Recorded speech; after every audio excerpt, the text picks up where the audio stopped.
Une peau synthétique achetée sur AliExpress versus une peau synthétique de la marque Real Skin, y a-t-il une réelle différence et surtout, est-ce que ça vaut le coup de payer plus cher? Alors parlons tout d'abord de l'aspect global. La peau de la marque Real Skin propose une surface légèrement texturée, présentant comme des pores de la peau. Elle est élastique et s'enfonce légèrement lorsque l'on effectue une pression.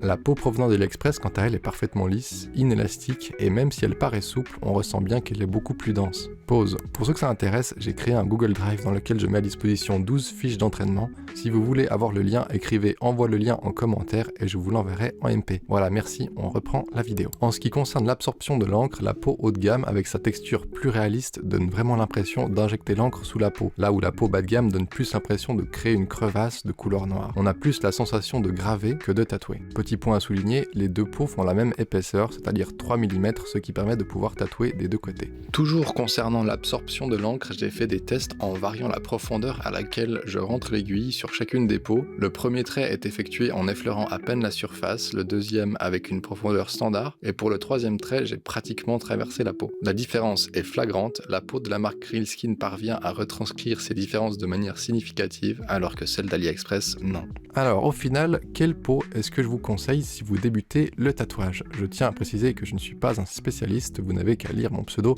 pour le constater, mais ma recommandation serait de commencer par acheter des peaux bas de gamme. Pourquoi? Eh bien, probablement comme moi, vous allez commencer par tracer des lignes irrégulières et tremblantes. Du coup, pour s'améliorer au début, il n'y a pas de secret, il faut noircir des peaux, engranger des heures de vol si je dois trouver une comparaison, s'exercer à tracer des motifs réguliers, précis, droits, comme des figures géométriques, du lettrage ou des mandalas par exemple. Oh, ça tombe bien, je connais quelqu'un qui a fait un Google Drive avec plein d'exercices de ce genre. Mais voilà, une fois que vous commencerez à être à l'aise, à avoir une certaine maîtrise de vos gestes, une précision dans vos tracés, et que vous souhaitez vous rapprocher un peu plus de la sensation de tatouer sur une vraie peau, vous pourrez alors acquérir une peau synthétique de meilleure qualité. Dernier conseil de la vidéo, peu importe la qualité de la peau que vous choisirez, prenez l'habitude de l'enrouler autour d'un rouleau et entraînez-vous à dessiner sur votre peau, car le corps humain n'étant pas une table parfaitement plate, il faut s'habituer à dessiner sur une surface irrégulière, plus ou moins bombée et ferme, avec des appuis plus ou moins stables. Je vous remercie d'avoir regardé ma vidéo, si elle vous a plu, n'hésitez pas à mettre un like et n'hésitez pas à vous abonner.